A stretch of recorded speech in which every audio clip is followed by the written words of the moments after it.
Hi everybody, thank you for joining in. This is Crystal K-Rock from Beyond the Realm on Other Dimensional Wonders Radio, and I am joined by the beautiful Miss Tiffany Butler, who is going to talk with us about past lives and past life regression and how it works and everything about it, so that's going to be kind of cool. Tiff, why don't you tell our listeners a little bit about yourself? I am a licensed massage therapist. I am a master healer. I have been studying metaphysical science for 20 years now. I am working on my doctorate in metaphysical science. I got into what I do as a little kid and just extremely intrigued by crystals and herbs and tarot cards and the unknown. Became a medium per se, I guess. When I was 8, I had my first spirit encounter, and I've just been encountering them ever since. Good and bad. You get them all. I do. I've witnessed it. Yeah. I do house cleansings for people who are having spiritual activity. I also do help people cross over the rainbow bridge, as we put it. And I also help animals cross over the rainbow bridge. That's definitely something that's near and dear to my heart. Yeah. But I've based my business now on 8 years of doing what I love to do. Now, as far as the past life regressions go, how many have you done? I don't even think I even have that written down, counted out. I probably do anywhere between 10 to 20 a year. More and more as, you know, the new age stuff is coming about and is more mainstream, more people are interested in and intrigued by the possibility of having past lives. Mm-hmm. I know I am. We all have past lives. You know, you can believe in it or you're not. But deja vu doesn't happen by chance.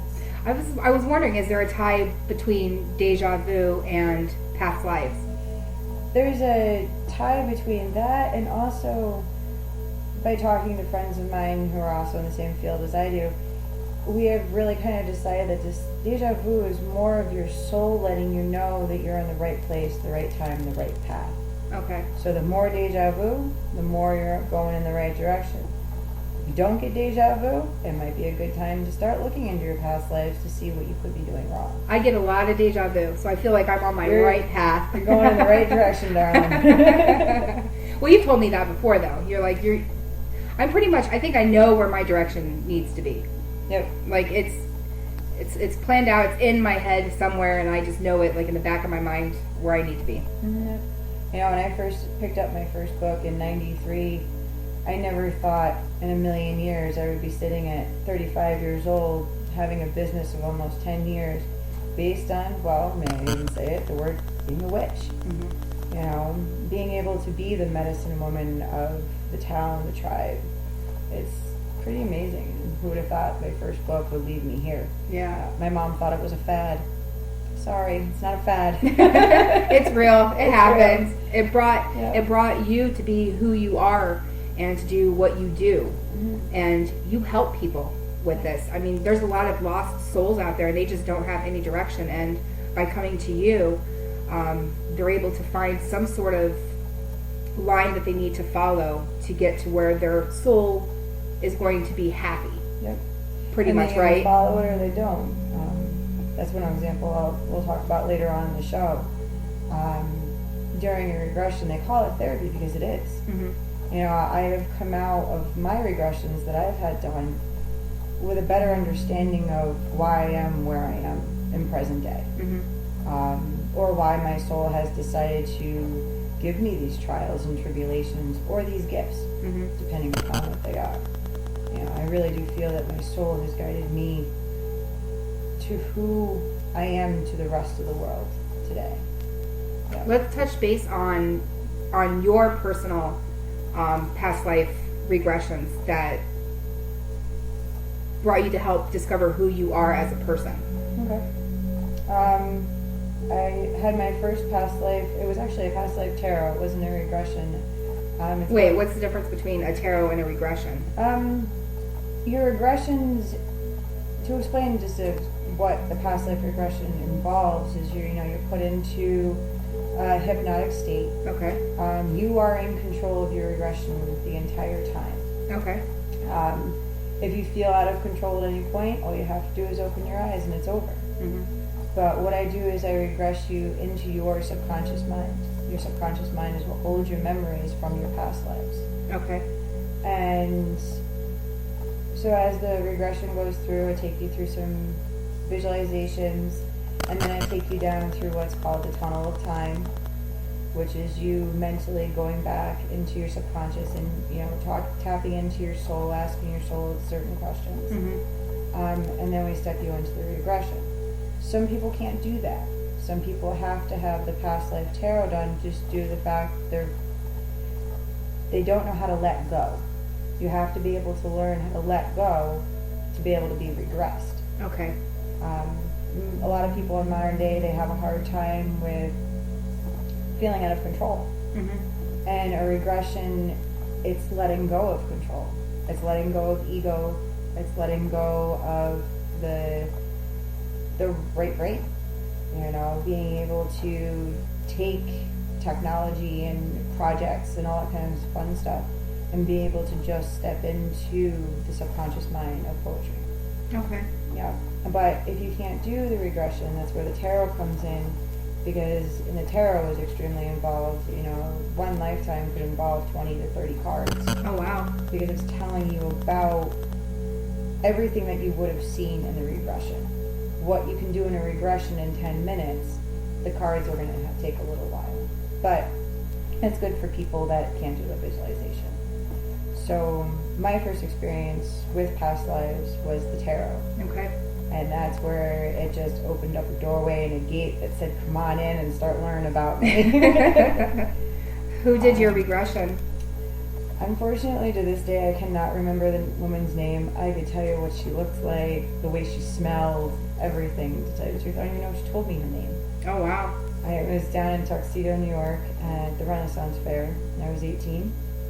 And I was there with a boyfriend, had just gotten together with, and my usual questions as an 18-year-old girl, like, am I gonna fall in love, and what about love, and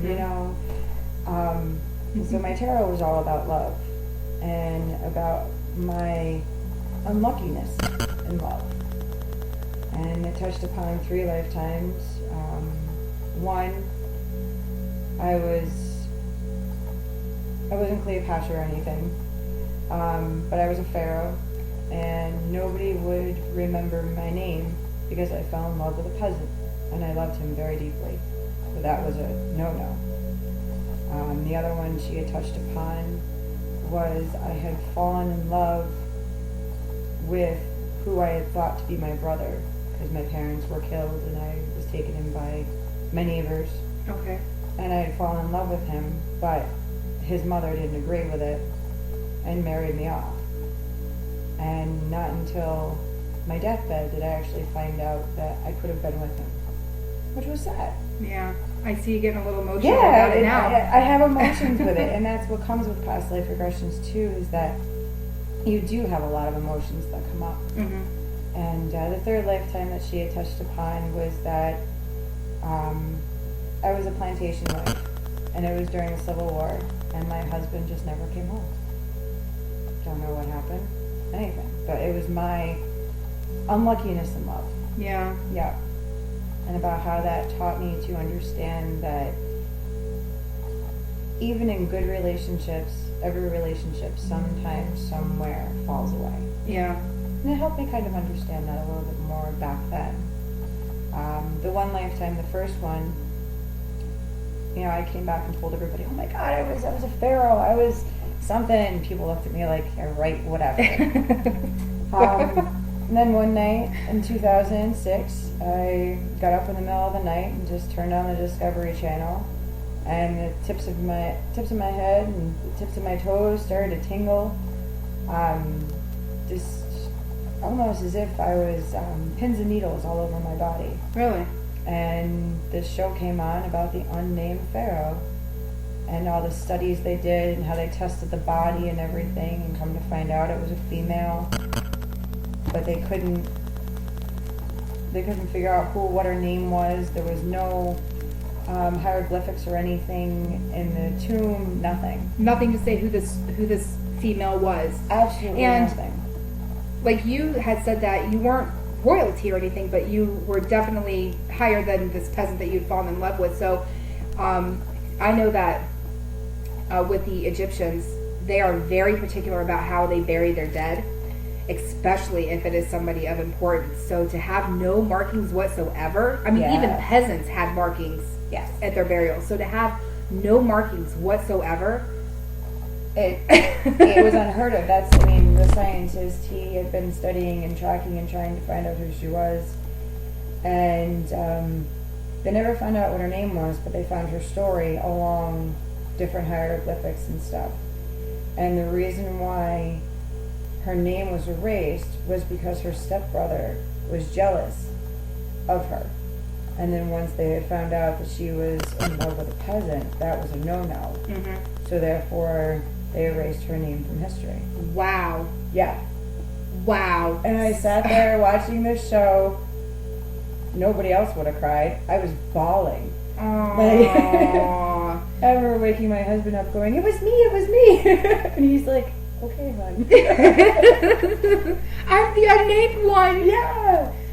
Well, hundreds of years ago I was. Now I'm me, though. So you felt then a connection right away when you were hearing this story. Yeah. Like, you knew that was you?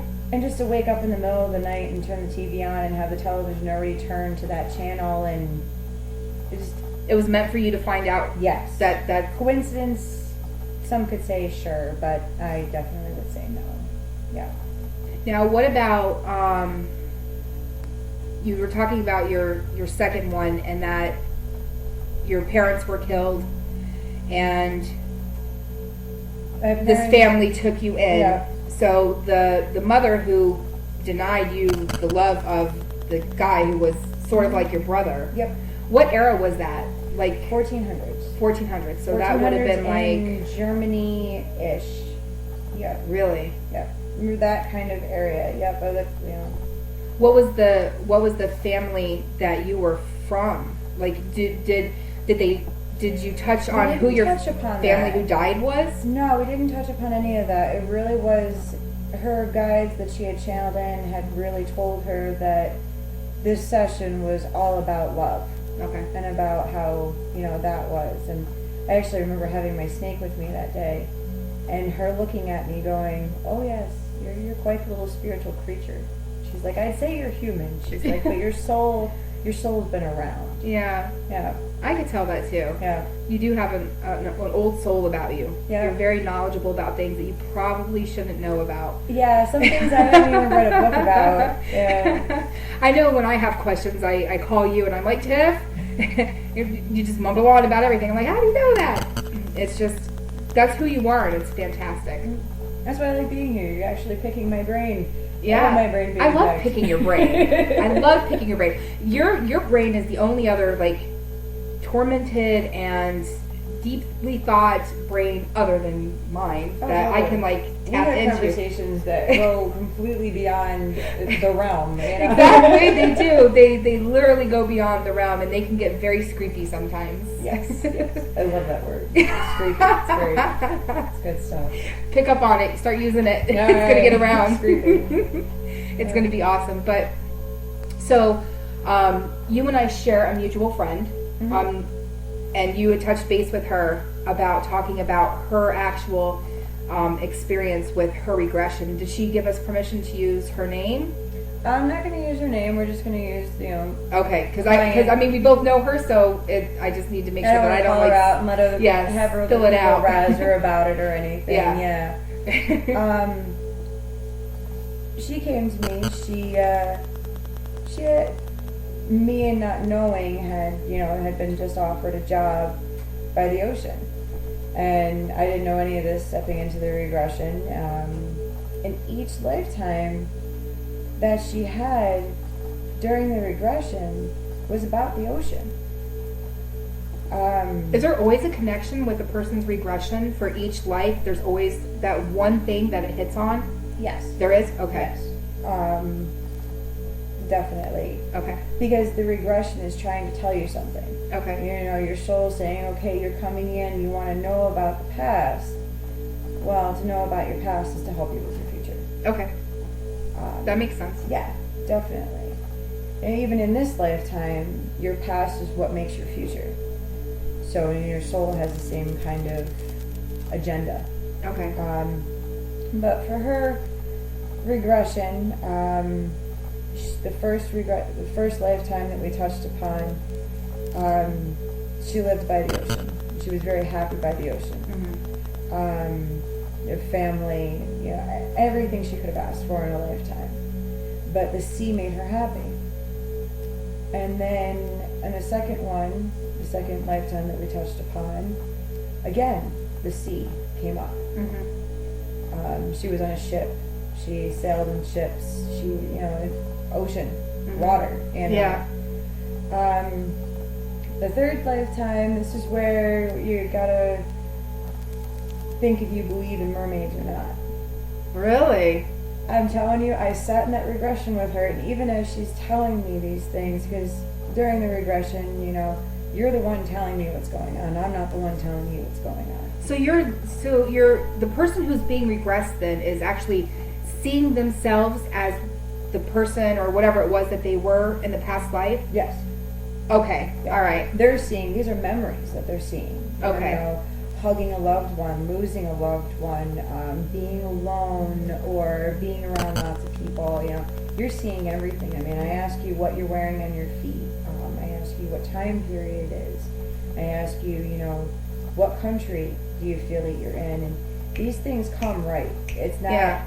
There's usually no thought behind the answers. Well, because you're That's that because person. You're in that hypnotic state, so everything's just coming out of your mouth as you're going. Okay. So we get into her third lifetime, and she starts talking about this fishtail and about being in the water and underneath water, but she can breathe underneath water. What? I know, right? I completely agree with you. I mean, I believe in mermaids to a point, but I've never regressed one before. And even after she came out of the regression, we both looked at each other like, did that just come out of my mouth? She's looking at me like, did it? And I'm going, yeah, you said these things. I wrote them down. I could even tell you what colors you were telling me and everything things were. But all of it had to do with the ocean. So who knows if we regressed her back to her first lifetime? Mm-hmm. Because, you know, there's Atlantis, there's the Lumerarians. Those are all kind of the first civilizations. So those were where the first souls came from. You know, the Lumerarians were all about spirituality and energy, where Atlantis was more about technology and Mm-hmm. stuff like that. And that's kind of how the story of the two of them crashed, is in war together. Mm-hmm. So who's to say that wasn't? Because I've never had that happen before. I was gonna say, how often do you come across somebody who was A mermaid? A mermaid. Yeah, I don't know. Yeah, that one totally blew my mind. That's one of the reasons why I called her and asked her for her permission to use her on the show today. Because Right. that one is just, I want to say this so far-fetched, but the most intriguing to me. Yeah. And it was right after I had just gotten done a few months prior watching those documentaries they've been having on the Discovery Channel about the mermaids. Yeah. And I don't doubt it. I mean, there's things out there that We don't know. Unexplainable. We were talking Yeah, about this earlier. Yeah. We don't know everything that's out there. And what's cool though is because what you do with the whole regression thing is you can kind of tap into that, like with this girl Mm-hmm. who, you know, was regressed back to when she was a mermaid or whatever it, you know, it may have been. So Well, I talked to another friend of mine who I regressed, and she said I could use her experience where she was one of Henry VIII's wives. no kidding. Oh yeah, No kidding, Yes. for real. for real.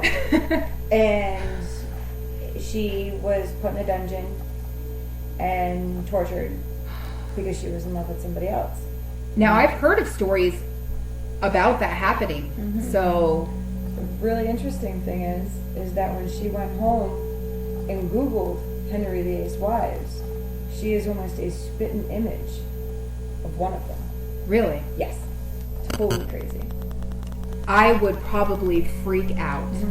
Same Like- natural red colored hair, freckles, just down to an even profile. It just was totally amazing. Yeah. And she felt that lifetime. That lifetime had a lot of significance Yeah. to her, and she actually even asked to stop the regression because she felt it so much. Really, I mean, imprisonment for years yeah, and torture. all Yeah. because of love Oh, for because somebody of love. else. Yep, for someone else. Yep. Now you had just said something that made me want to question, and I want to make sure that I phrase this right so that I don't sound like stupid. No. Our past lives. You said that she looked like the person who Mm-hmm. she was seeing herself as when she was being regressed back to one of his wives. Yeah. Which is funny, Does- 'cause in the regression, she didn't see herself as that. Because in the regression, you don't actually See yourself, right? Because you are yourself, but in a different form, you know. But when she went on the internet and Googled his wives and just that photo, well, it wasn't a photograph, it was a painting Right. popped up of her, and just the profile, the hair, the freckles, just everything. The fairness of her skin, just, I mean, incredible.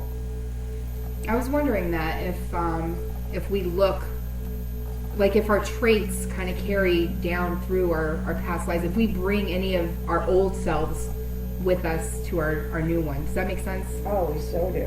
We do? We Okay. so do. The tarot first past life that I had, the woman, even before we started, she looked at me and she said, I just want to let you know this isn't part of your reading, because she would only read 3. Right. The one you know about, you're right. And I had always said, as a kid and everything, because in the 90s the chokers were out. Yeah. I couldn't do it. It made me panic to have something tied around my neck. Yeah. And I always thought to myself, I must have been hung as a witch. And then she looked straight at me and said, you were right. And I knew exactly what she was talking about when she said that. And I was just like, oh, phew, that makes sense. Well, see how you just said that you kind of knew. Like I'm drawn towards certain eras, certain things in history, and like I feel just drawn to them. Like we've had this discussion before. Egyptian time for me too was a very, very powerful subject for me. Anytime I see something on TV, I read something, I see anything with a pyramid or anything, I'm just my attention is just drawn right to it. I'm like a deer in headlights. I'm just so focused. I feel We just spoke about this earlier. like My the energy. husband loves, World War II. He watches everything about, Hitler and the Jews and everything. Do I think possibly he might have been a Nazi or in there? Totally. Just his unspoken obsession. Just he loves watching about it and learning about it. And it's those things. I mean, just like my client that had the ocean regression. She was just offered a job at the ocean. Yeah. So definitely our past lives are in sync with our present life. Yeah. And there's a draw. I definitely felt like I definitely wanted to do the whole regression thing with you one day. Oh yeah. I had a friend of mine just playing around, didn't know if, I'm very easy to regress just because I've regressed myself just in learning how to do regressions. Don't recommend that, that's not safe. I was going to say, I might end up going somewhere and not wanting to come back. Yeah, exactly. Especially if I end up don't in regress yourself. the You Egyptian definitely times. wanna- I'd love it so much I want to come back. Yeah. You want to make sure that, you're in a safe environment. Yeah. And, the person that's regressing you knows what they're doing. Especially if you have an emotional response. How they can get you out of it really quick. But the one that I had a friend of mine do for me was Billy the kid's friend. What? Yeah. I wish I had grabbed the paper before we did this. I could have remembered his name. But yeah, I kept talking about me and my buddy Billy. Oh, well, what are you doing? What do you and Billy do? Or run trains? Running trains? Really? And then, saying that I got shot, they got Billy. They finally got Billy. And You're giving me goosebumps right yeah, now. I am not even kidding. And, this woman that I didn't love her, but she was good to me. Yeah. And she took care of me when they shot me. And she helped me, get better. I guess I'll spend the rest of my life with her since, me and Billy won't be running trains no more. And coming back out of that regression and seeing all those things, and then, thinking about back when I was a kid, how I thought Billy the Kid was so cool. And I loved the Old West. And, that's one of the things that definitely got me into riding horses more and that kind of fun stuff, and thinking, being an outlaw would have been cool back then. And hell yeah, it would have been. yeah, and then to have this regression that, I wasn't Billy the Kid, but I ran with Billy the Kid. That's kind of cool. That is really cool. Yep. Have you ever done like a regression on yourself or anybody else? And you said the one lady who went and did research found that picture and everything, but how many other ones do you know that have been validated as far as them going back and finding some sort of connection? It's really funny when somebody comes to me for a past life regression. I've only done 2 people twice. Why twice? They'll actually come back for another one because they want to learn more. Okay. But sometimes people just need that one regression, and they don't really follow up. It's not something that somebody calls you up a couple days later and says, hey, by the way. Yeah. The 2 that did call me up and, confirm everything for me, those are friends. Yeah. Yeah. I wish people would. I wish people would call me up a year later, 2 years later, and be like, holy crap, this and this and this just happened to me. Thank you. Yeah, totally validated. Where it clicked for them. Yeah. It's not about having it validated for me, but just to know that it clicked for them and then it helped them, I mean, and that's what the whole point of it is to get people on the right path to where they're supposed to be. So for instance, our friend who you did the regressions on, everything for hers went to the water. And now she's being drawn towards the water. Now, she wanted a job in Albany, but she wasn't offered the job in Albany. Right. She was offered the job in Maine. There's a reason. Yeah. She's drawn to the water. She should be by the water. She'll get there eventually. Yeah. She's not there now, but I know she will. Yeah, see, I feel that pull no matter what. I think it's because I'm a Pisces, and I like to fish. Yeah, I So, but I always feel a pull towards water. And even though I'm like kind of where, by the river, by the Mohawk River, it's still not close enough. So I have a water fountain in my house that is, runs water, because just hearing the sound of it brings me to a place of just complete bliss. Oh, yeah. Like, Well, look at where I live. When I manifested my house, that was one of my requirements. Yeah. Was I wanted to be by water. I didn't care if I had a pond. And lucky you've got a freaking creek right out the back. Yeah, it's great. I open up my bedroom window, and I don't need one of those CDs. I've got nature out back. Yeah. Now, to do regressions, does that drain you or the person that you're regressing? The person I'm regressing, they do feel either exuberated afterwards, or they feel exhausted. I know after a regression, I'm tired. I prefer to be regressed at night. That way I can go right to sleep. Which is pretty awesome too, because my subconscious mind is open. So therefore, I possibly might be able to get some dreams to get a little bit more clarity on that regression. I was going to ask you if our dreams that we have, like I've told you about some of my crazy dreams. I do a lot of like dream analysis and stuff. Yeah. So you've helped me with dreams. Yeah. I've had where I'm like, okay, I don't even know where this one came from. I yeah. need some help with that And so one. that's a big thing for me, and that's why I feel for myself that I know that I've been other places, because I dream it so strongly. Yes. So I don't know if it's my soul taking me back to a certain time, or if it's actually just a dream, but for everything to be so vivid when I'm there, and so realistic, and I feel like I'm not even in a dream state. I can tell my dreams from dreams, and then when I'm actually like somewhere in time. Yeah. It's really different. Oh, it's much, much different. You wake up and it's a realism. It is. That's there. You I've can't woken up describe it. feeling like a completely different person. Oh, yes. Like I am not K-Rock when I wake up. Oh, I am whoever I was when I was in that place. Mm-hmm. And it takes a while for my brain to adjust and say, okay, I'm here, I'm in Amsterdam, this is my bedroom, and bring myself back to that. So, well, that's what shape-shifting does too. I mean, I've had many shape-shifting dreams where, I shape-shift with my totem. And I remember when me and my husband were first dating, I woke up on all fours on the bed.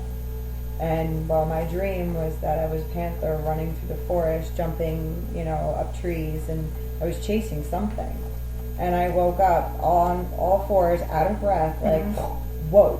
Really? Yeah. I remember looking around going, okay, you're Tiff, you're human, we're good, we're not chasing anything anymore. Do you ever wake up with like a stuffed animal in your mouth? Trying to tear it apart? That would be hilarious. I could just imagine your husband's face like trying to wake you up like, Tiff, you're attacking the animal again. You've got the cat in your mouth. What? That is so crazy. Yeah. So then in a sense, some people, I guess then, would you say it's safe to say that some people subconsciously are able to regress themselves? I think in a way we do. If there's something that we need to know? Oh, definitely. If the soul needs to wake you up, it's going to wake you up. Definitely, I think our dreams, yes, we have our subconscious playing on our inner fears. All the time in our dreams. But when the soul decides, okay, buddy, you are way off track, or we need to tell you about something here, yeah, you're going to have that dream that kind of rocks your world and changes things a little bit. That's going to keep, I want to say haunting you, but it's going to keep reminding you of this time. Yeah. I have many dreams that come with warnings or signals or something along those lines. I had a dream one time that there was dead chickens everywhere. Now there's a significance with dead chickens. Well, the funny thing about it though was that my husband's friend Chicken, his nickname was Chicken, made me want to kill him. So that's what I took that dream as. Is that my dream, my subconscious. Hi, nice to meet you. I want to kill you. Yeah. He had done some things that were not so nice. Yeah. So, that was my subconscious warning me of things to come. Or again, just a week and a half ago, I had a dream that my husband picked me up in a tuxedo, and I went to a banquet where all eyes were on me. And then I just got this wonderful position down with Victoria Equine Facility, heading up the PATH program, helping people with horses. And knowing that someday all eyes will be on me. So that was definitely... And then that really cool thing that just happened to you happened. It happened. Just out of nowhere. Wasn't asking for it. Just showed up. Because that's where you're supposed to be. Oh, yeah. Now, we had talked earlier about deja vu, and you had mentioned that that is another form of your soul telling you that you are or are not where you're supposed to be. Yeah.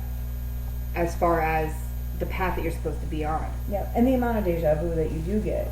Right. There are some people who never experience deja vu, and those are usually your lost souls, wandering around, not really having a direction in life, not knowing what they want. Your drone bees, per se. Get up, go to work, go home, eat, go to bed. And then there's people like you and me who have deja vu on a constant basis. Yeah. And it's the soul saying, okay, we're going in the right direction. Just want to let you know you're supposed to be here. It's not that you have been here before. This experience is, has happened. Yeah. It's that this experience is supposed to happen. In past lives, I've asked you this before because it kind of intrigues me. We had talked and touched base on people in our living life now that at some point in a past life we have crossed paths with that soul before. Oh, yes. Like, so everybody that's brought back into our lives. Oh, okay. Do you know what I mean? Yeah, I'll touch upon that. My husband's the best example because I purposely went into a regression. I had him regress me. Mm-hmm. And, me putting up my protective circle and stuff. And my sole purpose of the regression that I had him regress me in was to learn where me and him met. Because I had always known from the day I met him that I've known him before. Right. I remember you talking about yes. that. And the first part of the regression is I was laying naked on a bed first. Oh, you're going to give the listeners a nice visual there. Yeah. Tiff laying naked. No bed of furs. I hope one of mine is as exotic as yours. It was very nice, actually. But sad in the end. Yeah. Laying there knowing that I was pregnant and knowing that I couldn't tell him about the pregnancy and knowing that my pregnancy wasn't right because I was his mistress. Okay. Yep. And he was of noble blood and I was just a peasant girl. And my next part of the regression, because in the regression they say, step a year forward or step 5 years forward. It was me running down the halls of a stone castle, crying hysterically, knowing I had to leave because this baby could not. I'm feeling this emotion right now. Oh yeah, it definitely was very emotional. And then my next part, because in the regression you step 5 years and past that or 10 years past that, and I was on a hillside and there was a little boy and a little girl and I was alone and just sitting there watching my children play, wishing that he could be there with us. And in the regression coming up over the hill, I saw a white horse and 2 other men with him and the children being all happy, dad's here kind of thing. And further on in the regression, as I'm explaining all of this, the day had passed in my mind, as I'm going through and, putting the children to bed together and laying down with him and being in my hut, my home, and how everything was made of, natural materials and handmade and everything, and laying down on the bed with him and feeling him and having, making love to him and having an emotion with him, but knowing that he couldn't stay. It was sad. To know that I was his muse. Yeah. Which is always really interesting because even before I had the regression, I would joke about that I was his muse. Really? Yeah. And I had even written him a poem for Yule one year about, Gorath made good my king, my 1,000 thank yous my king. And then to go into this regression to find out, that's who he was to me. But to know in this lifetime he treats me like a queen. Yeah. So. And he does. And he does. He loves you. Yes. Yeah, and he would definitely lay himself down, to die for me if need be. Yeah. So it's pretty amazing how just even that relationship, there's the karmic debt that was laid there. Yeah. Where he couldn't show me off to everybody, which is funny in this lifetime. That's one of the things he loves to do. Yeah, he does too. Oh my gosh. Yeah, and he has to have his woman by his side. Yeah. No matter what he's doing, he wants me there experiencing it with him. And I think that has a lot to do with our last lifetime together where he couldn't have that experience. So, in a sense, there is such thing as a soulmate. I think there's such a thing as soulmates. Soulmates? Not necessarily one soulmate. And as a loving relationship, as a great woman told me once, it's more like a soul family. Okay. And that we got together as a group way back when and decided, okay, this time you're going to be this person to me, and then this time I'm going to be this person to you, and we're going to fall back and we're going to learn together along the way. Okay. When I was pregnant with my son, my friend Kate, who used to own the Blue and White Rainbow way back when, great place, I had a card reading done by her, and she really wanted to let me know that in this lifetime the role was reversed for me and my son, that in the last lifetime I admired him and honored him and wanted to be like him, where in this lifetime he admires me and honors me and learns from me and wants to be like me. Right. You know, where we have that role reversal where we're learning from each other each time differently. And I see that between you guys too. Oh yeah. I watched him. He listens to you. He watches you. Yeah. He pays attention to you. Even when I think he's not paying attention, he's totally paying attention. Yeah. And like I see that focus, that draw to you. Like you can really tell he is. Yeah. I don't know what word to use to describe the connection between you and him. Oh yeah, and it's funny too because I study astrology too, and each person has a sun sign, a moon sign, an ascendant sign, and then the house is underneath that. Well, I'm a Capricorn with a Gemini moon, and my son's a Gemini with a Capricorn moon.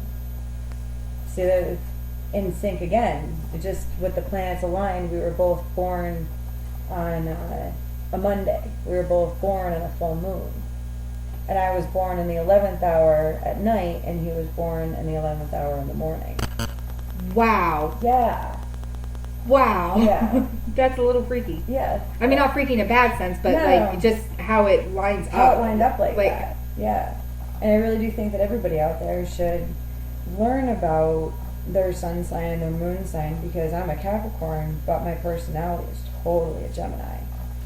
Really? Yeah. Where Capricorns are more reserved and conservative, where Geminis are more out there and outgoing and can talk to anybody. And see, and that's the funny thing too, because I'm a Pisces, and my Pisces, you've told me before the type of personality that I have, which is very true to what a Pisces is.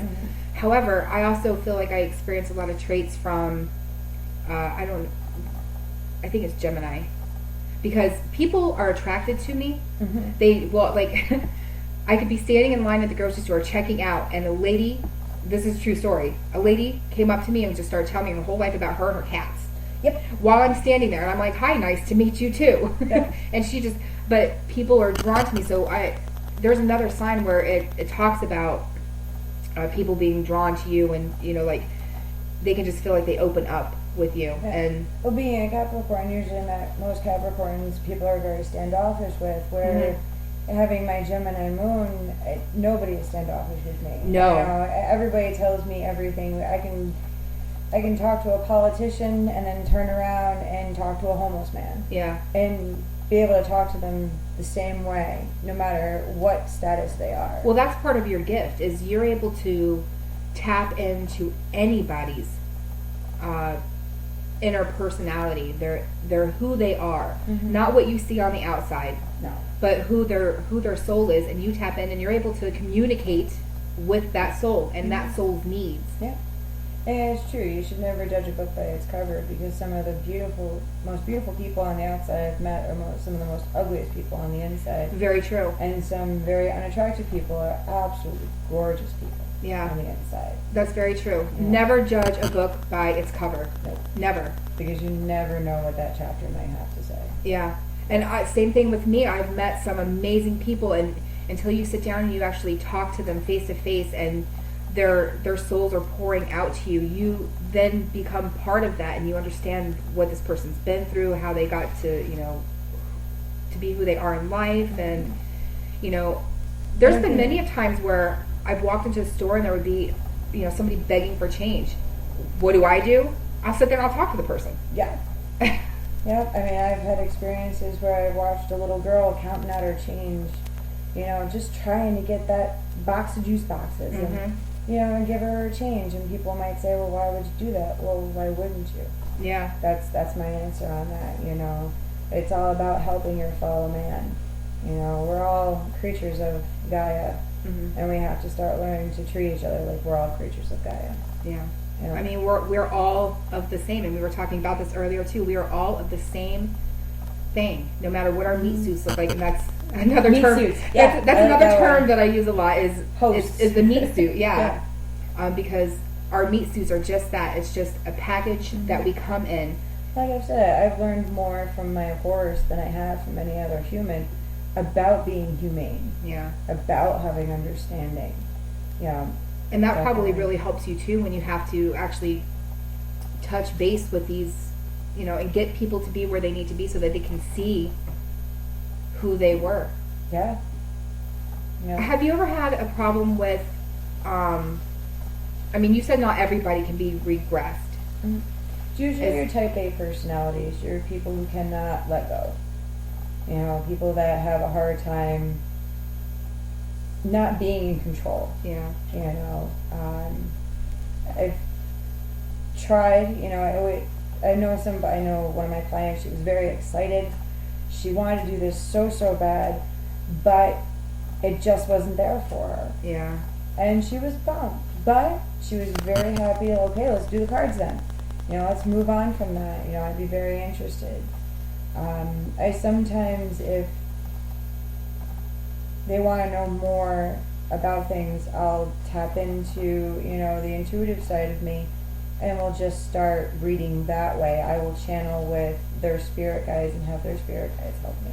Because your spirit guides are with you through your journeys. Right. They might not be the same guides for every lifetime, but they've been with you for quite some time. I know two of my spirit guides definitely have been with me for a very long time. And then one, she's new. She's new to this, to me this lifetime, which is interesting enough because she's a Native American shapeshifter who shapes into a horse. Really? Yep, and her name is Wind, and she definitely has helped guide me to where I am now and what I'm about to embark on in life, and I could not thank her more. Which is going to be a huge step for you. Oh yeah.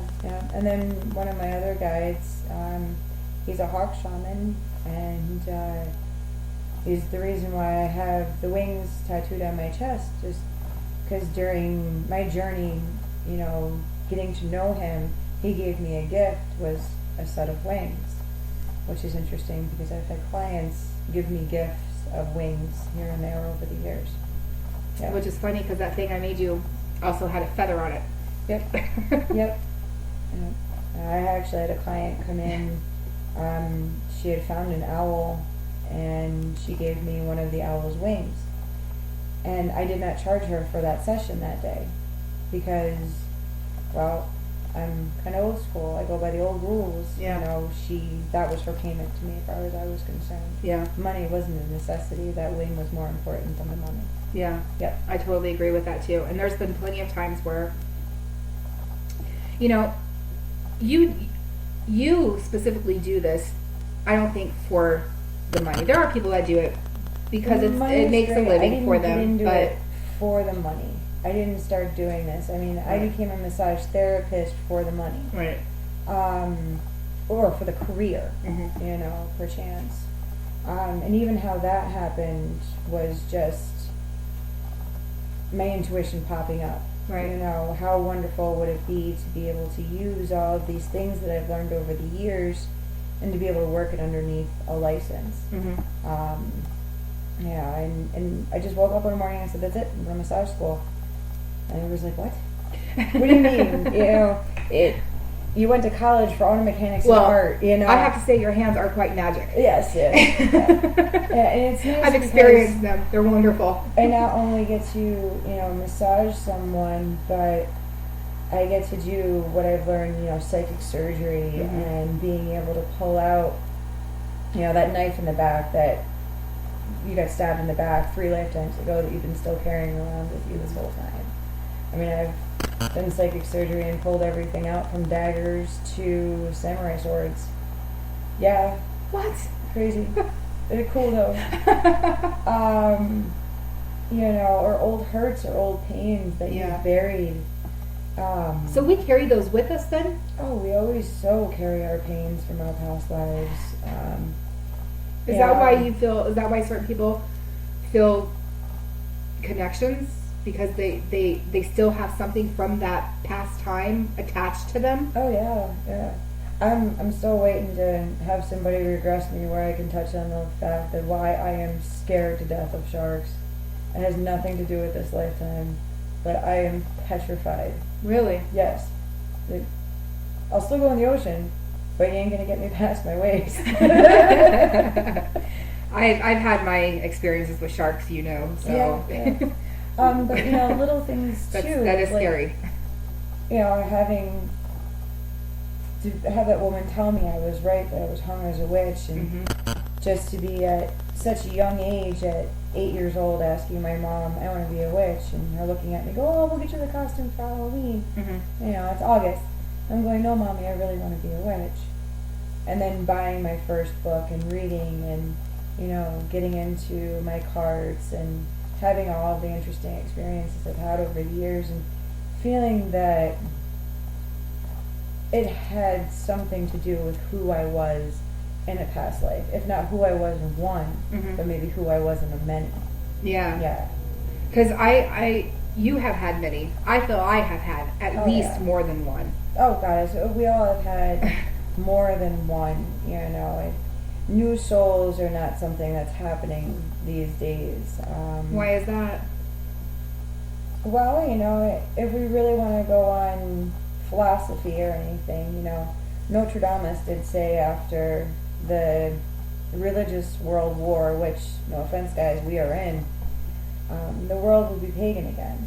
And that old souls would be reborn and start to be our teachers. Now, my son was born in 2003 when Mars was the closest it's been to the Earth, I guess, in 26,000 years. Yeah. And now these children are going to be what is called our warrior children. Now we've talked upon and had conversations about your indigos, your rainbows, your crystal children. But this little special group of children, and you can pinpoint them by what they look like. His kindergarten class, I could tell who was a warrior child and who wasn't.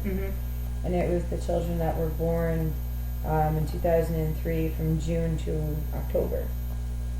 And even in his kindergarten class, they all had similar physical characteristics, not related in any way, shape, or form. Right.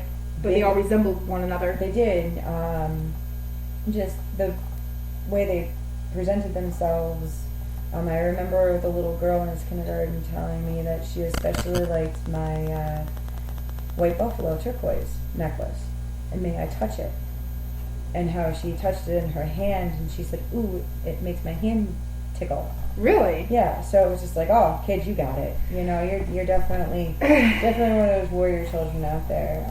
And lots of children were born during that time, and these are the kids that are supposed to change the world. They're supposed to make a difference. But, Notre Dame did predict that the world would be pagan again, not necessarily in the religious aspect of it, but of understanding that, of oneness. Oneness with the earth, oneness with each other. It's not about fighting over who believes what or who's got what. It's all about helping out each other and being. I feel that too. I mean, we as a human race, we are. We're so effed up right now. But to touch base, and if everybody were. It's funny, some days, in 1 hour, I can read an article and lose faith a little bit more in humanity. And then another article, appreciate that we might be getting it. Yeah. Somebody paying it forward or somebody helping out someone else where they didn't have to. That's why I don't watch the news. Oh, I stopped watching the news years ago. Yeah, I cannot watch the news because it's like, once in a blue moon, they'll touch base on something that's good, that lightens your heart and makes you go, oh, okay. Well, But the rest of it is just horrible, sad. Oh, yeah.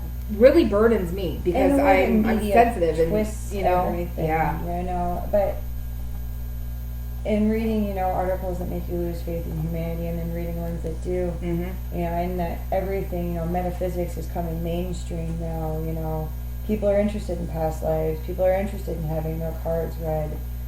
They want to come and see a mystic. Mediums are, they're all the rage these days. They're doing great. I think it's wonderful. I think everybody subconsciously is starting to get to a point where they're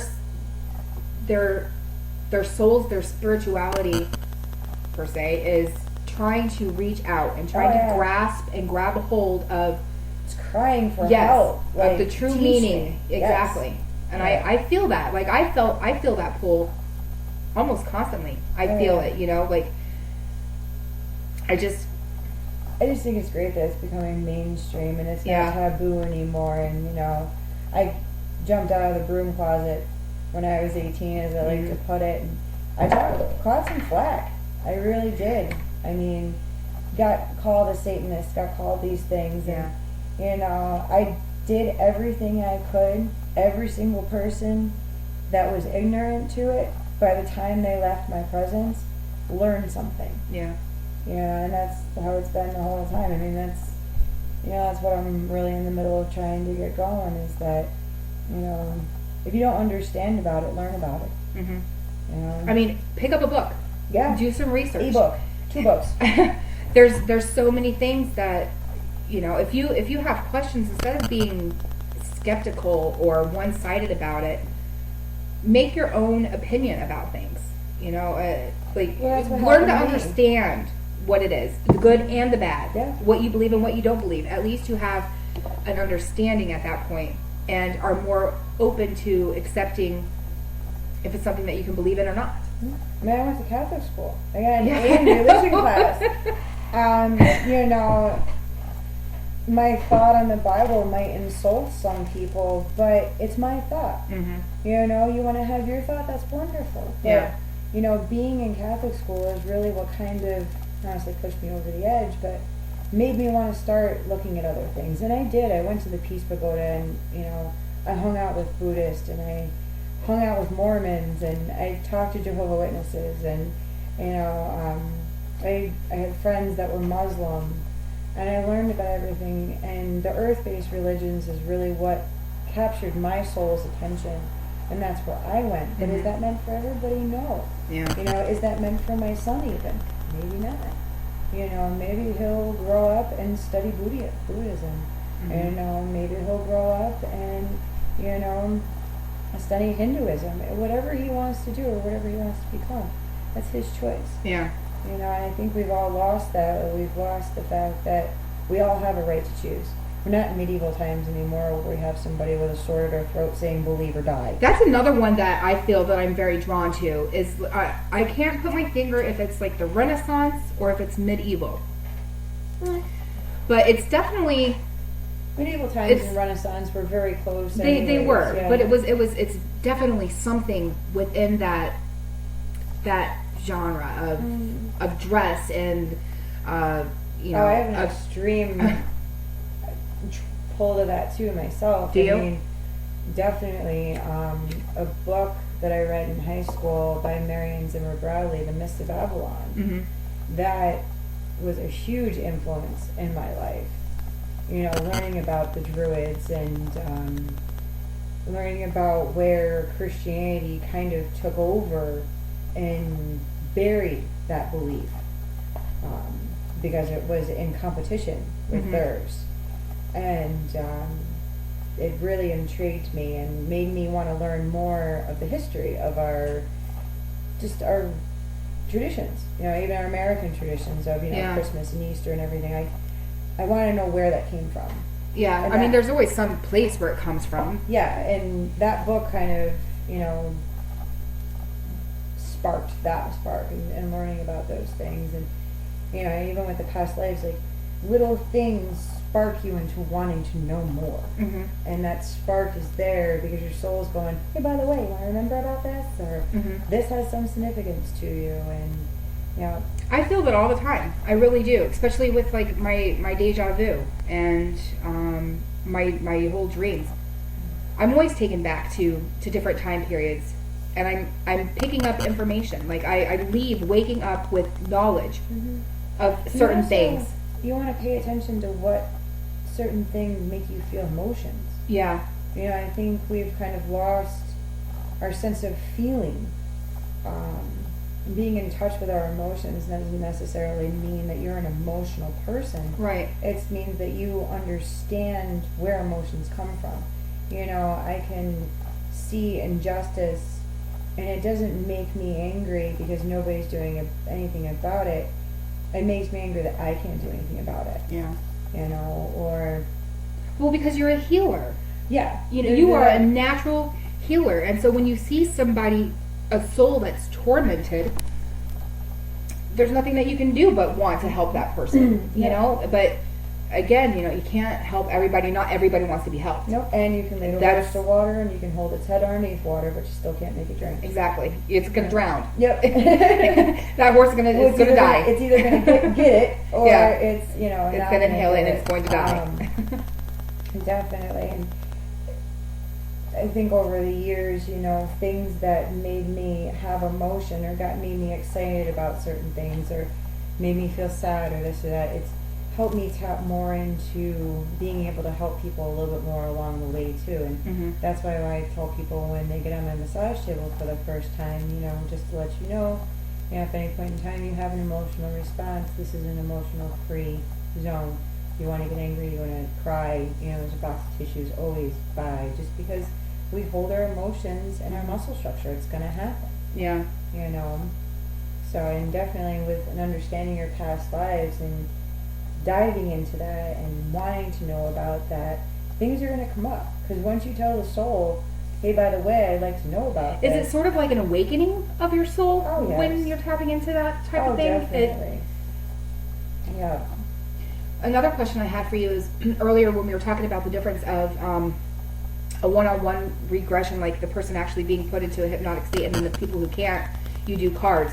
Now you said with the person who is able to be regressed, it's them seeing themselves and them telling you. But when you're doing cards, they can't do that because you're the one doing the cards. So at that point, you're telling them what's going on and who they are. Now how does that come to you through the cards? How does that knowledge and that information, and do you see them? Sometimes I can get emotions, just like when I do my medium work, it's kind of the same way that the spirits communicate with me. They give me pictures and they show me things and they hand me emotions. The cards do the same thing. Even when I'm doing a traditional card reading for somebody, my cards give me emotions, and you know, I know the meaning of that card generically, but I can also pick up where things are going for them just by my intuition and the emotions and, you know, the visions that I get. So then the cards that are for those people aren't always the same for every person. No.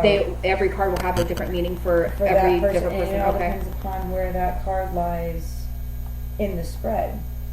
You know, if that card is representing them or if that card is representing somebody else. You know, it can determine if you're a male or female in that past life. Oh, so we can be different. Oh, yes, we can be male and we can be female. I mean, even in my regressions, I mean, being Billy the kid's best friend, I was male. You know, but in, you know, I had that other regression, I was a female in those three. I definitely, for myself, pick up that I, at some point, was probably a male. And it's just because I my tendencies too. I have high masculine energy, and you know, I know definitely I was a male in a past life, if not the one that I came in from before this one. You know. Really? Oh yeah. I definitely feel it. I definitely feel that I'm sometimes, I feel sometimes that I'm not like a girl. I behave somewhat like a man, especially in like my relationship, like with, you know, I'm not a cuddler, I'm not a touchy-feely type person, I'm not, you know, you don't have to coddle me. I don't require much. No. And so for me, I feel like that's sort of like a male side to me, because I am kind of more standoffish in relationships in that aspect. Well, and it's just because I'm just not. A past life that's kind of coming up for me at present time, during that regression where, you know, I was Billy the kid's friend, we also touched on another lifetime there where I owned a dance studio in France, and I'm a dancer in this lifetime. I've done tap, jazz, ballet. My mom went to a psychic when I was a little kid and said he saw happy dancing feet. And you do love to dance. Oh, I do. Home, alone, in a group, doesn't matter. But I owned a dance studio, and I never married. I didn't have time for men. I had my men, but I never. You never bonded and settled down with anyone. Why? Because I was too busy doing my own thing, owning my own business, and I think maybe that's where the entrepreneur inside of me lives, And I was talking with my best friend the other night, and how the interestingness of where I work and the name of the barn, they're both Victoria. We have Victoria Damos in Rotterdam, and then Victoria Acres. That is really weird. Gilbert, isn't that it's very interesting. So you were drawn to both Victorias. Both Victorias, and well, Victoria is French. So I wonder if that's got any, when I think about it, I get all tingly, and it kind of, it feels right. Everything inside says yes. Almost as if possibly my name was Victoria, or maybe the name of my studio, my dance studio, was Victoria's. It definitely, it has some significance. I could probably logical mind it away if I wanted, but it's right there in black and white. I mean, both places that I'm extremely happy with and love being at are Victoria's. That is really weird. I like to think that some of, I don't want to say personalities because I don't want to sound like I have like split personalities or anything like that, but there are some times where I feel like I'm just somebody else completely. There's days where I just don't feel like me. I feel like I'm somebody else. My mannerisms are different. My appearance seems to sort of change. I will dress differently. I won't feel like, you know what I mean? Like I snap into something else. There's days that I'm a t-shirt and jean kind of girl, and then the next day it's not necessarily, the fact that I have, a plethora of clothes in my closet. Where I don't feel comfortable in my t-shirts and jeans. I want my bohemian skirts and something flowy and bright and pretty and I feel a lot that when I'm feeling that way, that is it possible that I could be picking up on an emotion of like a past life? Your soul is comfortable, in that than it is in something else that day. It definitely comes alive. I've noticed that. I have, and it's a really weird sensation too, to wake up and not feel like you're yourself, but that you want to be somebody else that day. It's almost like Halloween. Oh yeah. I go in my closet, I'm like, what am I going to play dress up in today? Who do I want to be today? Yep, definitely. And past lives are just, and it's a therapy. It really is. I mean, you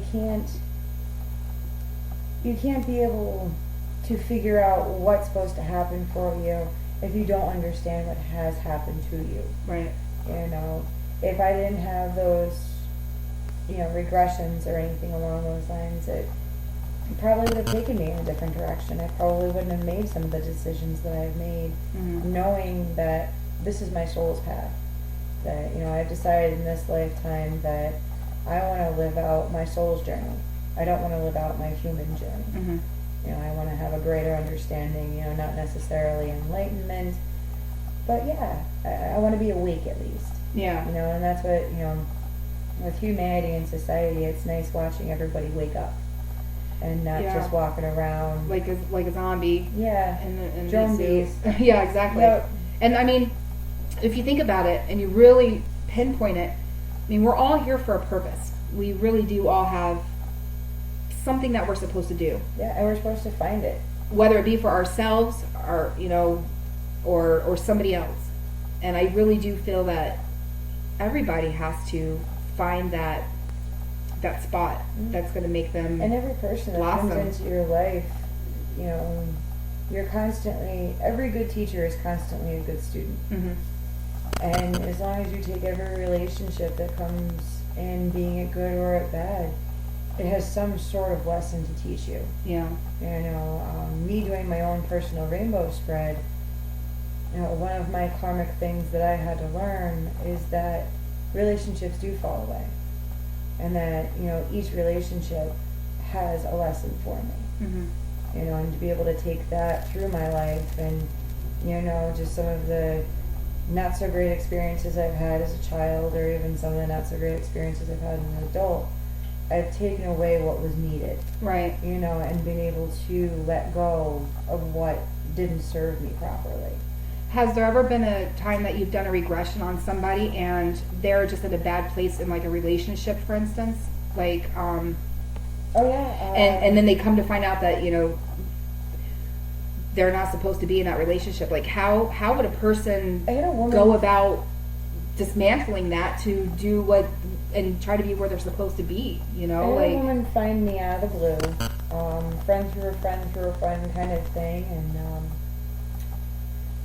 in her regressions, it was all about being in an abusive relationship and needing to get out. And in one of her regressions, she didn't get out. And, you know, not knowing her personal situation, because going into regression, I don't want to know anything. right.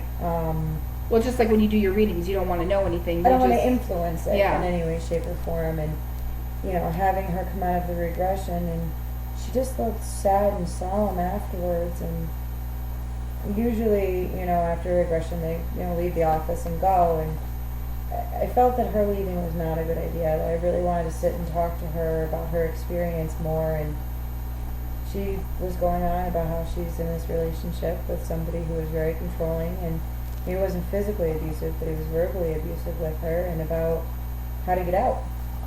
And I said, well, your soul's been taking this journey this whole time, and you know, that's what your regression was about. I said, you know, your soul's trying to let you know it's time to go. You know, and she said, I've been wanting to get out of this relationship for quite some time.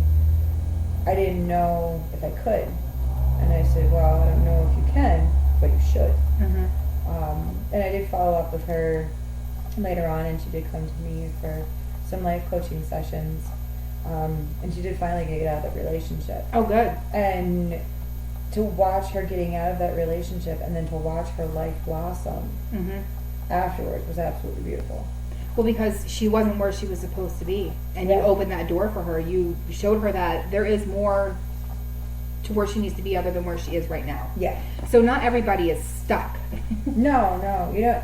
You know, and people who think they're stuck, that's the best time to come and get a regression done, because it's going to help to unstick you. Yeah. It's going to show you where you need to go, or what little piece of the puzzle you've been missing. Yeah. You know, people ask for signs, but they want billboards. Yeah. They're not looking for that ant that crawls across the counter that teaches them patience, or you know, the hawk that flies in that has a message for them that they miss. You know, they just see that as, oh, it's just a little creature or whatever. So open your eyes, people. Pay Yeah. attention to the things around you, because I mean, there's so many people that say, I need a sign. I need a sign. Well, you see signs all day. Yeah. Little things come into your life, and it's you, if you're going to open your eyes and accept it and see it for what you think you see or what you need to see. Yeah. There is a difference. Like the last Monday when, you know, the job offer came across the table. We're outside staying in the barn getting my hay delivery afterwards. And all of a sudden this absolutely gorgeous, huge hawk flew and sat in the tree right in front of my house. And then turned and looked and flew right at us. Now, everybody that was there was just like, oh, he must have been chasing something. I didn't look at it that way. It was that hawk saying, hey, by the way, you're welcome. You know. But you, I mean, you being you, you are in tune with things like that. You can accept it and see past what a normal eye would just see as a hawk flying towards you. Yeah, I take the logical brain and throw it right out the window. You know, and that's, I mean, in society, that's what we run on. We run on our logical brains. Our right brain. Our right brain. You know, I was actually watching Playing with Magic, which is about, you know, understanding horses and where they are. And, you know, Dr. Allen, he's absolutely amazing. You know, watching his movie, and he said something that was very profound, is that the right brain is projects, and the left brain is poetry. You know, and That's beautiful when you think about it. yeah, Because it it's really the is. truth. It is. Yeah, I know, and just and people who get poetry and people who don't get poetry. Yeah. Usually the ones who don't get it are your logical brain thinkers. Yeah. Everything has to have some scientific proof behind it or this or that. And no. Why does it have to have proof? I mean, you have to think, though, too, we have a right and we have a left brain for a reason. Yeah.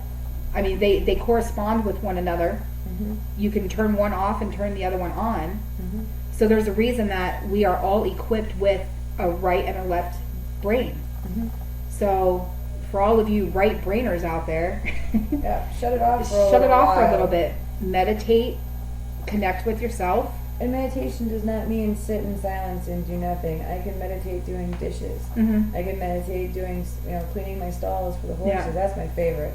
Yeah. Listening to classical music and just doing something physical. But as you're meditating, think about what comes across in your mind, different things that might pop up for you. Mm-hmm. That one little sentence that you could toss out the window might be the one little sentence that you need to be listening to. Yeah. Yeah. There's a lot of times where, and I mean, because I'm human, there's a lot of times where I'm blind to things that I probably should be seeing, and it comes to me later though. Oh yeah. There's so many times where I'm like, something would happen a month ago, and then like that day something would click and go, oh man, a month ago I remember seeing something or reading something, and it didn't make sense then, but it's clicking right now. Mm-hmm. Like, so. I mean, even just the other day when I ordered the Way of the Horse definitive cards, my computer just kept going back to it. And just kept going back to it on Amazon and going back to it. And I said, all right, that's it. I'm just going to buy them. Yeah. And because it's a sign. It's such a sign. Totally a sign, It is a sign. Then, getting them in the mail and pulling my first card, which was the gift, which was dancing, which all the card was really about is, a gift coming my way, and then all of a sudden this job offer lands in my lap, and it was just, yeah, okay, all right, little things lining up all along the way. Yeah, I think it's really neat when you watch, like, we're close, so I hear, we talk about yours and mine, our life paths a lot. Yeah. And where we're supposed to be and what's supposed to be happening, and for both of us, just recently, things have kind of like taken a real big turn. I keep saying in 2013, people better start watching out because it's happening. I mean, what's happening for me isn't what's happening for you, but it's going to happen for us. And it all depends upon if we want to go in a positive manner or in a negative manner. I mean, we are the masters of our own destiny. Yeah. It isn't something that's laid out in front of us by, a being. Mm-hmm. We are masters of our own destiny. We manifest our own things. What we put out there is what comes to us. Oh, I believe that. Oh, yeah. Wholeheartedly. Absolutely. What you put out in the universe is the energy that's going to come back to you. Oh, you put out good things will come to you. Yeah. You walk around with a negative, mope on your face, what do you think is going to happen? Yeah, you keep saying, I can't do this, well, you're never going to be able to do it because you can't do it, right? Yeah. Nobody wants to associate with somebody who's, negative and draining. I've been saying for years, I want to work with the horses and veterans, and I want to work with the horses and help people, get over depression and anxiety and, PTSD and everything like that. And I want to do this, I want to do that. And me wanting and, going out and looking for it and, having a passion for it landed me when I was about to go do it, and to be able to go and know that now I can help the veterans with the horses, and I can help other people with the horses, and it's absolutely, and I want to be able to, and being able to help the horses, because we have totally forgot as humans that they were put on this earth to be our transportation and to be our our companions. Mm-hmm. We're not supposed to be driving around in little cars and stuff. This is what was supposed to happen, and we've disrespected them as a being. Yeah. Horses are very, to me, I have a pull to them too. Yeah. It's such a spiritual creature, It is. They are a mirror, if we're having a bad day, they're going to act out, if we stand with confidence and poise, our horse is going to stand with confidence and poise. Mm-hmm. And it definitely... And that is so true, because, I grew up with horses. Mm-hmm. So I remember, especially riding when I was younger, if I was in a bad mood or anything like that, and I'd go out to get on my horse, my horse would feel that and it would bounce away from me. It would not want to come anywhere near me. It could feel my emotions. It could feel that anger. Yeah. And it was like, you are not getting on me today. Yep. I mean, even my mare coming into my life was right around the same time that I was getting my Reiki training.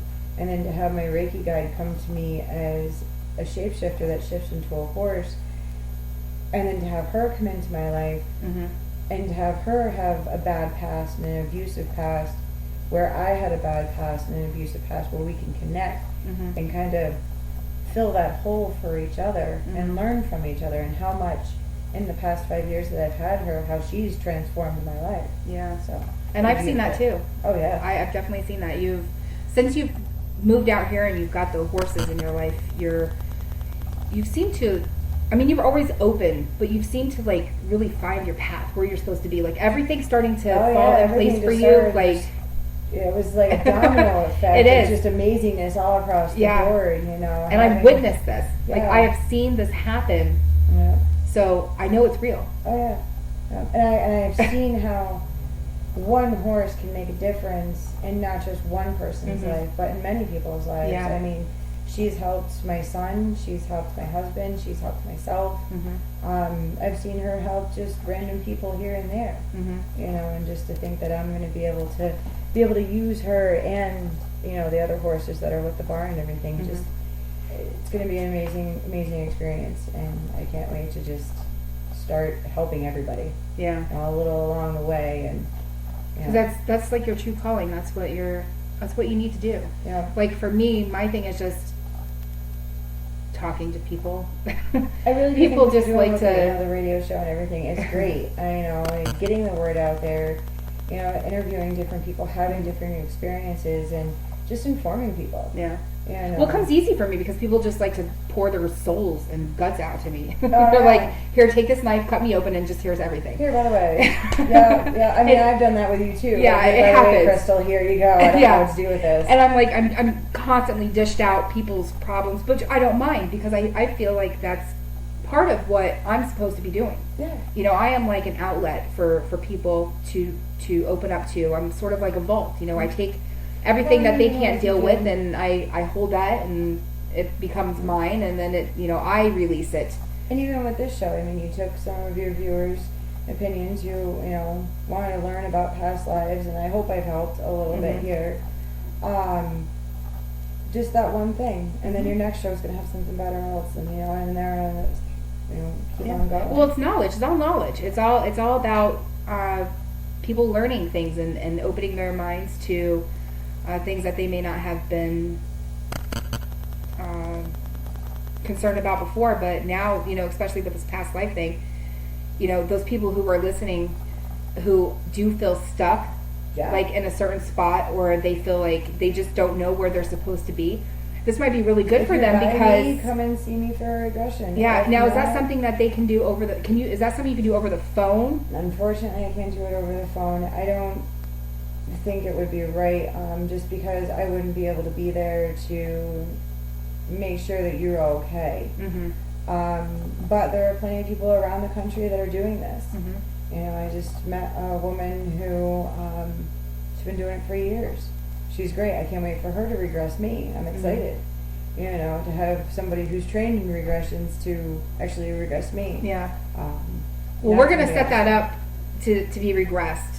I want to get regressed now. Yes, definitely. I want to get regressed. I want to see. And then you can tell everybody about your experience. Yeah, absolutely. Absolutely. I will do that.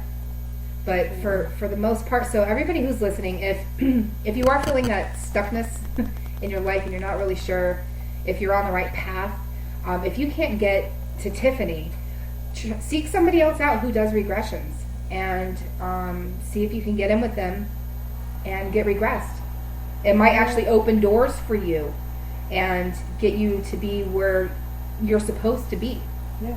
I mean, if you actually believe in the whole past life thing, you know, then this is something that you should probably reach out and try to do. Yeah. You know? I've had people stumble upon me just on the internet, you know, my website. If you're interested in my website, it's under construction, give it a little bit, but there is information on there. It's inspirationsanctuary.com. You can also just Google me, Tiffany M. Butler. You can get a hold of me. My phone number is 518-810-1615. I work 6 days a week with clients. But yeah, and if anytime anybody has any questions and they're extremely interested, don't be afraid to pick up the phone and call me. I'm not going to snub you. I'm more than welcome to help anybody that's looking to fill their soul's path, Mm-hmm. you know, to find out where they are. You know, definitely. And Maybe that's- another time we could sit and talk about soul retrieval too. That's another thing too, you know. Oh, absolutely. That's a whole different That's subject. a whole different hour on itself. Yeah. So we will most definitely touch base on that too. Definitely. And it's such an astonishing thing to think, though, that we are much more than what we see ourselves right now. This is just. Do you know what I mean? It's a host. I mean, I look at you and I see my tippers. Yeah. I see your physical appearance, but I also see your soul, and I can feel that your soul has been other places. Yep. You know, I pick up on those types of things from you. Yep. I do that with a lot of people, though. Oh yeah. I can look at people and see different things that probably I shouldn't be able to see, but I tell people all the time, you know what? I see this I'm and weird. I pick this up. I pick this up from you, but mm-hmm. don't think that other people are going to, or don't be insecure about the things that I see, Mm-hmm. because I'm looking past what's physically in front of me. Mm-hmm. I'm looking into it. Yeah. You know, I'm feeling from you. That's why there's people like us, because we can tap in a little more than what we physically see. And I think that's another reason why people are drawn to me, is because I think they feel that from me. Yeah. They feel like I can kind of pick them apart and help them kind out. of, help them out, help them realize certain things that they are. You know, just like back in, you know, hundreds of years ago, you had your oracles and your mystics Mm-hmm. and your medicine women and your medicine men, and we're just the modern day version of it. Mm-hmm. You know, we're not fed grapes and treated like royalty That would anymore. be nice. That would be amazing. I have to keep reminding my soul that once in a while that, you know, they're not just going to come and feed me grapes anymore. I'm down for anybody who wants to come and feed me grapes and fan me and carry me around. Yeah. I will open my door with bells on. And use the word, you know, and people use the word psychic, they use the word mystic, you know, oracle, witch, Mm-hmm. Medicine, you know, woman or man. Mm-hmm. Call it what it will, but you're just a spiritual being here to Mhm. help other spiritual beings along the way. Yeah. Doesn't matter what title you want to give it. Yeah. You know, psychic has some negative connotation to it, witch has some negative connotation, or it all does. It's all as positive as negative. Humanity itself has a negative. connotation. You know what I mean? Completely. So. But you know, seek out your mystics, seek out your oracles, your witches. Mhm. You know, we're here to help along the way. And guide. Yeah. Give out knowledge. I mean, basically, that's what it's all about, is informing people and getting them to open their left brain Yep. and use their left brain. And that's why, you know, sometimes, you know, people have said to me, you know, how other people getting into the field and stuff, well, how do you charge people? And it took me a really long time to be okay with charging people. Mhm. But if I don't charge you for these sessions, then that means I have to go and get a normal job where I won't be able to do these sessions. Exactly. So, and that's why my prices are low. You know, none of my sessions are over $100. Mhm. I don't, you know, I've seen some mediums charge up to $300 for a session. People can't afford that. Mhm. You know, I like to keep my sessions at a decent price. You know, I charge $1 a minute for my time. Yeah. Yep. So it works out that way, and that's where I can keep myself humbled and not play on ego, because that's something that happens along the way too. And it is really true in your sense that what you do has nothing to do with money. No, It really doesn't. it helps me. You know, it helps me be able to do what I do for more people. Right. You know, and that's why I keep my prices at a decent rate. That way, I can help more people. And believe me, I have helped plenty of people for a sliding scale or whatever. Mhm. If I felt that they weren't just trying to use me, that they truthfully needed me. And there's been times where my guides have said, okay, you're going to do a free house cleansing for this lady, or this tarot card reading's on you, or, you know, this past life regression's on you. You know, because I can't be given a gift without giving gifts. Yeah. Yep. That's true, people. Yep. Definitely. That is absolutely true. Yep. So. It's amazing. Well, I think we're going to go ahead and wrap up the show. I just want to say again, thank you so much. Thank you for being absolute pleasure. a guest on the show. Thank you for being my friend. Oh yeah, totally. Thank you for being my teacher. No problem. And a guide for me as well, because it's been almost like 10 years now, 9 Yeah. years, something like that we've been friends, and that you have really helped me to blossom too, as to who I am and what I, you know, do and what I'm supposed to be doing. Yeah.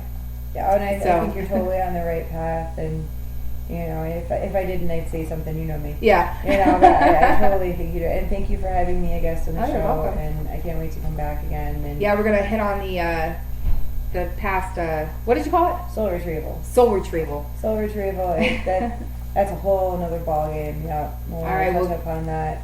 That sounds like an interesting topic. I'd love to tap your brain on that one. Oh yeah, totally. I should just like bring a tap, like an actual physical, literal tap, and screw it into your head and turn it on, and just let it flow. Yeah. I'd say you could probably go read all the books in my library, and you might get a quarter of what I got in here. Oh my gosh, you have an extensive amount of books. Yeah, I think that's why I can't remember names. It's funny because you remember every author of your books that you read. Like you could pop those out like it's nobody's business, but you're like, But a client I had 4 days ago, if I didn't look in my book what their name was, I couldn't even tell you. But it's because it's not necessarily the name that matters. Right. It's the experience and the soul that came to me at the time. Right. Yeah. Because the name is just a name. It's only attached to the meat suit. Hell, I've been called Heather. I couldn't even tell you how many times. I think I must have been a Heather in a past life. But yeah. You know, it's funny that you say that because, you know, I go by Crystal, but that is not my true name. Yeah. So, but I often think of another name that comes to my mind all the time, which is Veronica. Or that. I don't know any Veronicas. I don't know any Veronicas either. I mean, seriously, Heather, from the age of 8 years old to now, actually, a year ago, a woman was in the middle of a conversation with me, and I think she called me Heather like 6 times. Really? And I answered her. Yeah, I didn't correct her at all, because I've just gotten used to it over the years. That's really weird. Yeah, the whole Veronica thing happened because somebody who I was actually in a conversation with called me Veronica, and I was like, my name is, we'll go with Crystal. And she just kept calling me Veronica. Yeah. And that's so it made me think maybe maybe this person knew me as Veronica somewhere else, and she just can't like get past that I'm not that person anymore. Yeah. I don't know how to explain it, but no, but that's where the past lives come in again too. You know, and certain things like that. Yeah. When things like that line up, it really does give you some sort of validation that there is definitely more than what we are experiencing in this lifetime. Harley's nickname growing up was George. I don't know what that had to do with anything. You still call him George? I still call him George. You know, I named him Harley. I know his name, but you know, I just call him George sometimes. So, you never know. George and Porgy. Yeah, and you know, like me, name's Tiffany, but Heather constantly. I mean, Heather and Tiffany aren't even close. Yeah, like Stephanie and Tiffany, maybe, but and Veronica and Crystal? No, different worlds. Yeah, different worlds. So. Very crazy. Well, again, thank you for your time. Not a problem. And for sharing your experiences and your knowledge. So I hope that our listeners have a better understanding, and if any of them actually do feel, you know, that trapped part of them, that they can reach out to you in some way, or somebody. Or if they've just been craving to know what their past lives are, or they've been toying around with the idea, you know, look it up, do it. I cannot explain how just one regression can help change the rest of your life. You know, definitely. And who would have thought, you know, that one that I had done when I was 18 years old, would put you where you're at now. Yeah, it would totally spark that in me to want to start learning about regressions and about, and how many times I've been regressed up to this point. And Well, I think everybody I'm gonna wants go to from know. here. Everybody wants to know, what am I supposed to be doing in life? Yeah. What is my purpose? Yep. Well, maybe if you opened up your left brain and got some answers, you would know. Yep. Especially fulfilling stuff. Oh, totally. So, Yep. do it, people. Hit Tiffany up. Find somebody who does regressions and go get a regression done. Read into it. Yeah. Pick up books about it if you're curious. If you don't believe in past lives, if you don't believe in reincarnation, is reincarnation those? Yeah, it's past life So- right there. That's what it is. So, if you don't believe in things like that, and you're feeling stuck, maybe you should. Yeah. Definitely. Everybody, no matter if Inform they're yourself. logical or not, has some sort of experience where they have to question Oh, you have to. if there is more beyond this. If there was ever more beyond this. Mm-hmm. I don't care who you are. We've all At some questioned point, yes, it's going to cross your mind because it's supposed to. Mm-hmm. Yep. You're supposed to know who you were before where you're supposed to be because it makes you who It's you got are now. some significance, Maybe not all the details, but at least some of the details Mhm. are definitely going to help to open up some doors that might have been shut before. I agree. Yep. I agree. Well, Tiff, thank you so much again. Not a problem, darling. All It was a right. pleasure. This is K-Rock signing out with Tiffany. I will post all of her information up on our other Dimensional Wonders radio page for the fans. So if you want any information on her, I'll have it all up for you guys by the end of the show. And hope to hear from you guys about any questions that you may have or any other suggestions for shows. Love you all. Bye.